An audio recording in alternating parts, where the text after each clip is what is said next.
Assalamualaikum warahmatullahi wabarakatuh. Perkenalkan, saya Siti Zumaroh dengan NIM 21015500002. Di sini saya akan mempresentasikan jurnal yang telah saya review dengan judul Penerapan Data Mining Clustering dalam Mengelompokkan Buku dengan Metode Kamens. Jurnal ini dibuat oleh Zulia dan Mesri Silalahi.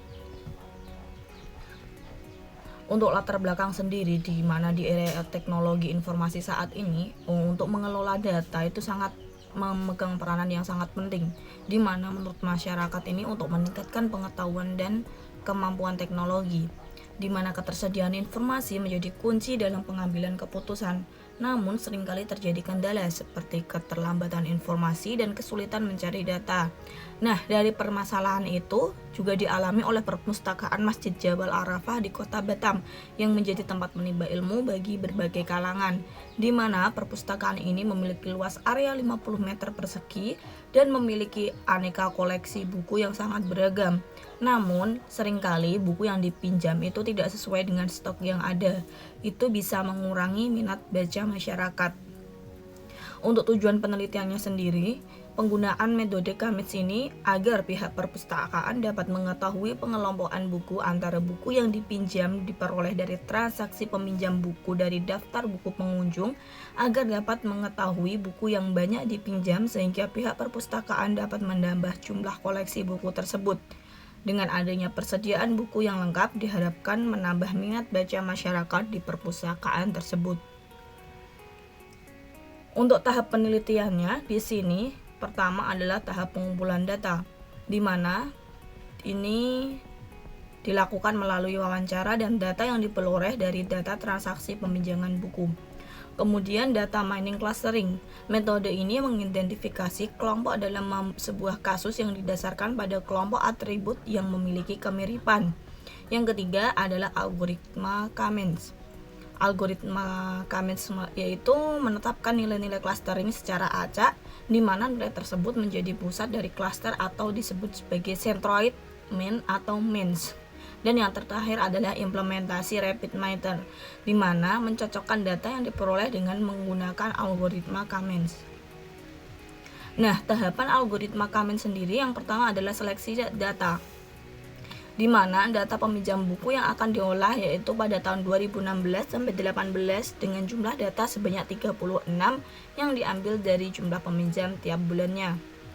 Yang kedua adalah cleaning data, di mana tahap pembersihan data ini diambil dari seleksi data yang tadinya 36 tadi, yang terdapat nama peminjam, judul buku, dan pinjaman itu dihilangkan karena yang akan menjadi variabel input adalah karya umum, filsafat, agama, dan bahasa. Dan yang ketiga adalah perhitungan algoritma, di mana algoritma Kamens sendiri adalah algoritma yang digunakan untuk peneliti dalam mengelompokkan data.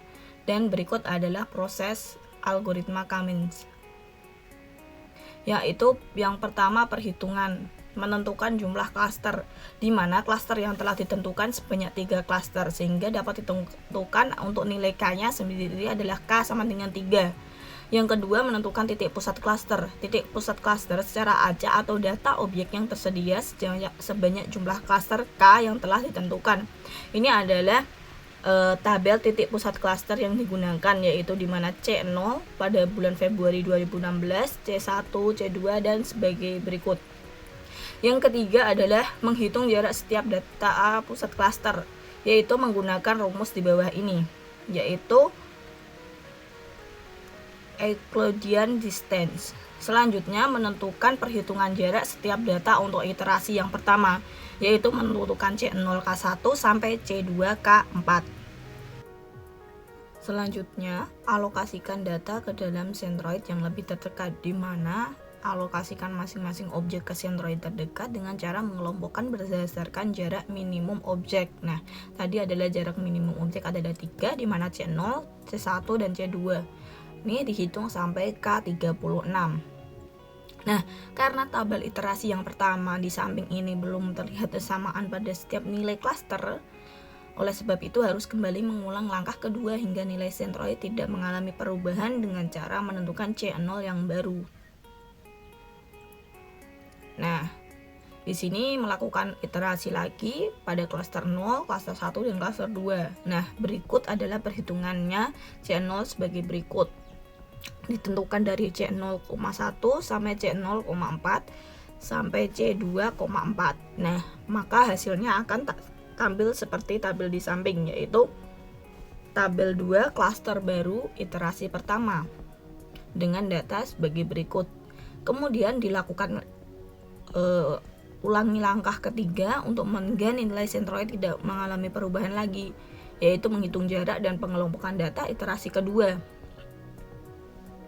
Nah, dari sini dilihat bahwa tabel masih mengalami perubahan, maka dilakukan iterasi lagi.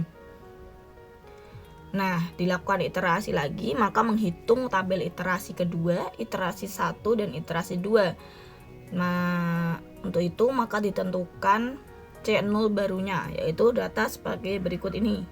Nah, dari perhitungan klaster yang telah diperoleh di atas, maka akan mendapatkan sentroid baru untuk iterasi kedua sebagai berikut, yaitu tabel C0, C1, D2 nya sebagai berikut hasilnya. Kemudian dilakukan iterasi kedua.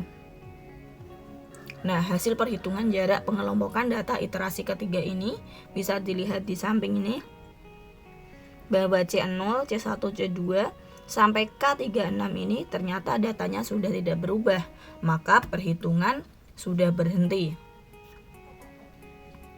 Maka hasil dari pengelompokan data tersebut bisa dilihat dari iterasi pertama sampai ke iterasi ketiga adalah sebagai lihat tabel di samping kiri ini. Nah, karena pengulangan dihentikan setelah perhitungan pada iterasi kedua dan iterasi ketiga tidak mengalami perubahan pada titik klaster, dan hasilnya adalah di mana klaster 0 ada 12 peminjam, klaster pertama ada 9 peminjam, dan klaster 2 ada 15 peminjam. Dan kesimpulannya adalah pengelompokan data peminjaman di atas dapat diketahui peminjam buku menengah terdapat pada klaster 0, sedangkan untuk peminjam buku banyak terdapat pada klaster 1 dan klaster 2 adalah peminjam buku tersedikit. Sekian presentasi dari saya, kurang lebihnya mohon maaf. Wassalamualaikum warahmatullahi wabarakatuh.